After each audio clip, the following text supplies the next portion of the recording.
สบายดีทุกคนพบกันอีกเช่นเคยกับส่องภากรไอติมแซบเด้อพี่น้องเด้อมื้อนี้เปลี่ยนบรรยากาศพี่น้องสิมาเฮ็ดก้อยปลาเพียแซ่บๆเด้อพี่น้องเด้อเฮ็ดก้อยปลาเพียแบบก้อยสุกเด้อพี่น้องเด้อนี่ปลาเพียพี่น้องปลาเพียนี่ก่อนอื่นเฮาก็เอาเกล็ดมันออกก่อนเนาะพี่น้องเนาะนี่เอาเกล็ดมันออกเซาะเกล็ดเพิ่นเอิ้นว่าเซาะเกล็ดออกเพื่อกาเกียมจะเอาจะเอาเนื้อของปลาเนาะมาเฮ็ดก้อยเนาะพี่น้องนี่แล้วเรียบร้อยพี่น้องหลังจากนั้นก็สิมาเอาเนื้อมันออกมาเนาะพี่น้องเนาะนี่วิธีเอาเนื้อก็เอาชิ้นสันมันออกมาเนาะนี่แม่บ้านเพิ่นจัดให้มื้อนี้เฮ็ดก้อยปลาเพียแซ่บๆพี่น้องมาเบิ่งนำกันเด้อพี่น้องเด้อมาเบิ่งว่าผล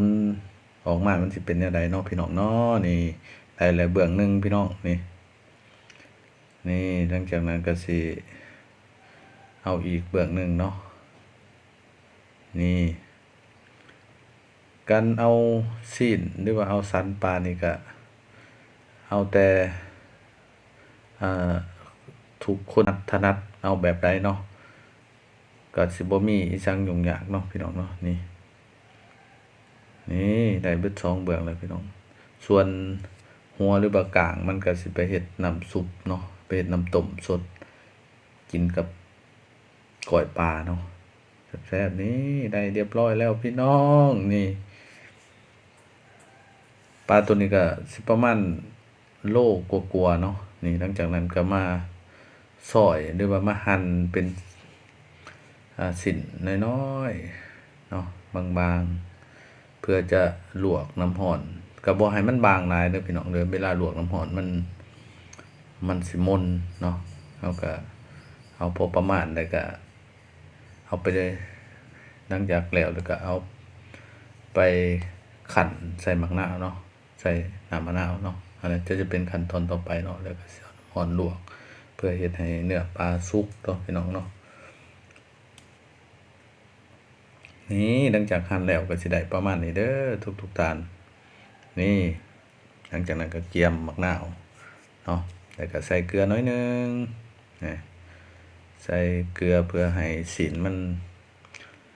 หันเนาะเอิ้นว่ามันนี่ก็เพื่อใส่มะนาวเนาะใส่ส้มมะนาวเอ่าเพื่อรับกินข้าวเนาะนี่แม่บ้านเพิ่นจัดให้มื้อนี้ธรรมศาสตร์เด้อพี่น้องบ่มีซบมื้อบ่มีหยังเด้ใส่แบบธรรมศาสตร์เนาะพี่น้องเด้อบ่ว่ากันเนาะนี่หลังจากนั้นก็บีบน้ำมะนาวใส่ก็สิหมักไว้เนาะหมักไว้ประมาณ50นาทีเนาะเพื่อให้ชิ้นมันเข้ากันเนาะให้น้ำมะนาวกับเนื้อปลาเข้ากันแหน่หลังจากนั้นแล้วก็ได้ตามระยะเวลาแล้วก็สิมาปั่นเนาะมาซาวเข้ากันแล้วก็มาปั่นเอาน้ำส้มเนาะน้ำมะนาวออกจากเนื้อปลานี่ส่วนน้ำมะนาวนี่ก็บ่ทิ่มเด้อพี่น้องเด้อนี่จะเอาไปใส่น้ำต้มหรือว่าเอาไปอ้อเฮ็ดน้ำจิ้มหรือว่าแจ่วเนาะเพื่อมากินกับก้อยปลานี่โอ้ยสุดเท่านั้นแซ่บเด้อพี่น้องเด้อนี่แม่บ้านเพิ่นก็จัดให้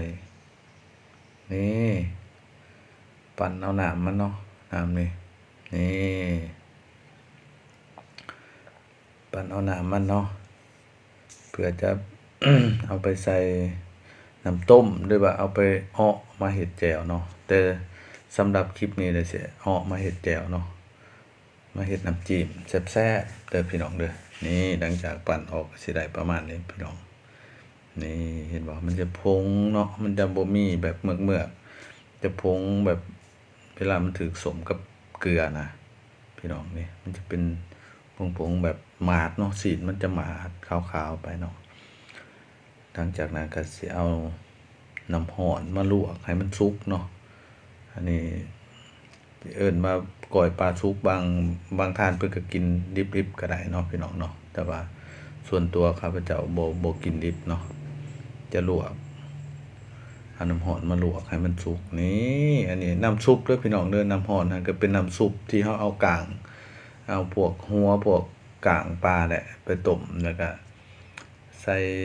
ปรุงน้ำซุปมันยังแล้วก็มาลวกเด้อพี่น้องเด้อลวกใส่ถอกใส่ได้หลายโหลดเนาะแต่ว่าก็บ่ให้มันสุกอันน่ะบ่ให้มันเปื่อยหลายเด้อคนค่อยๆเด้อพี่น้องเด้อเพื่อบ่ให้ซีนมันหมุนเนาะพี่น้องเนาะนี่หลังจากนั้นแล้วก็เอาปลาไว้ประมาณ3-5 นาทีก็ได้เนาะแล้วก็ไปยินน้ำออกเนาะแหน่ยินน้ำออกแล้วก็สิมาทำการปรุงเด้อบัดนี้ปรุงก้อ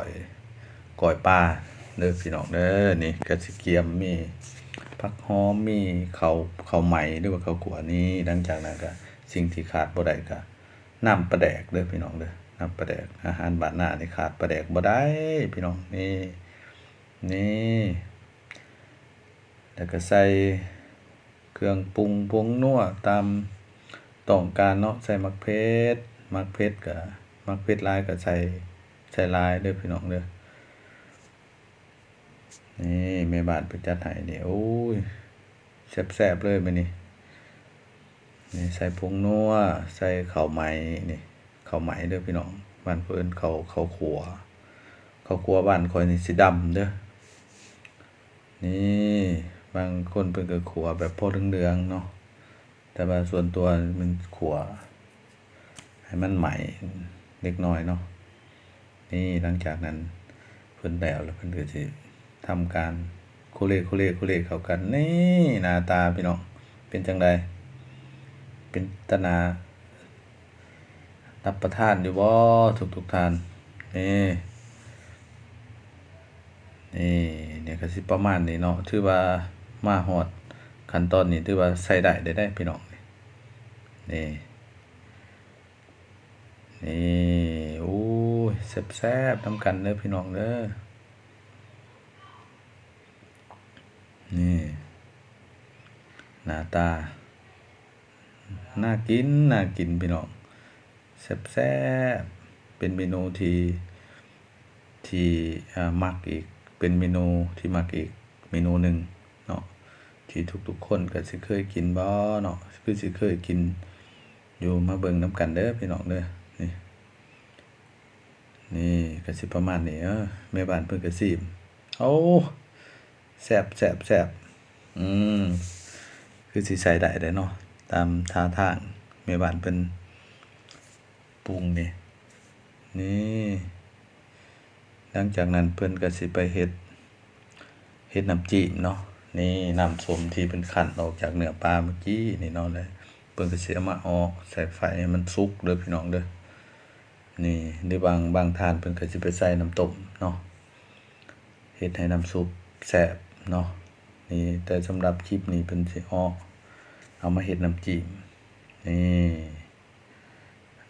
ให้สุกเรียบร้อยเด้อพี่น้องเด้อแล้วก็มาปรุงเป็นน้ำจิ้มแซ่บๆนี่สำเร็จในการเดี๋ยวเพิ่นก็มาปรุงเป็นน้ำจิ้มนี่ก็ปรุง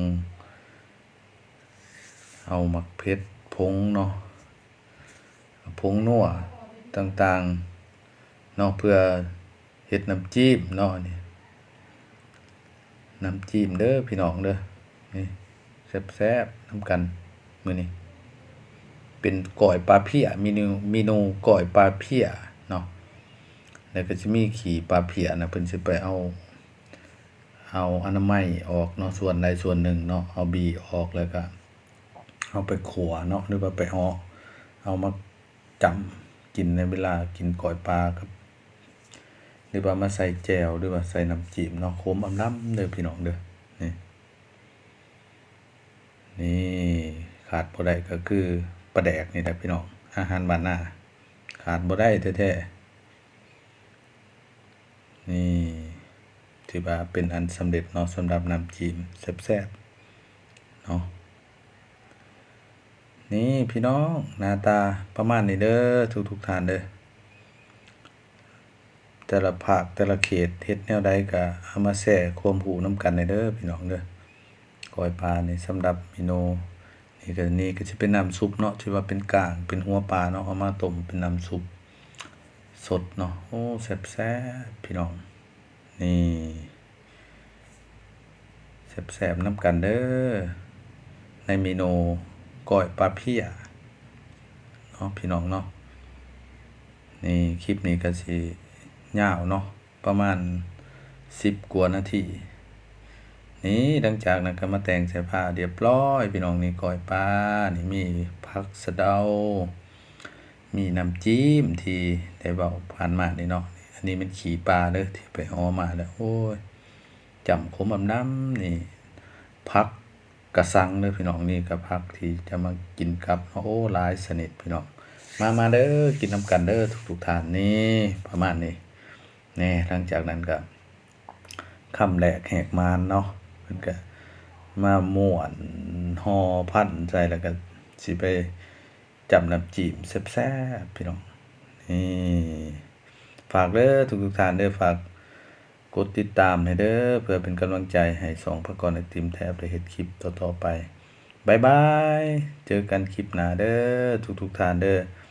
บ๊ายบาย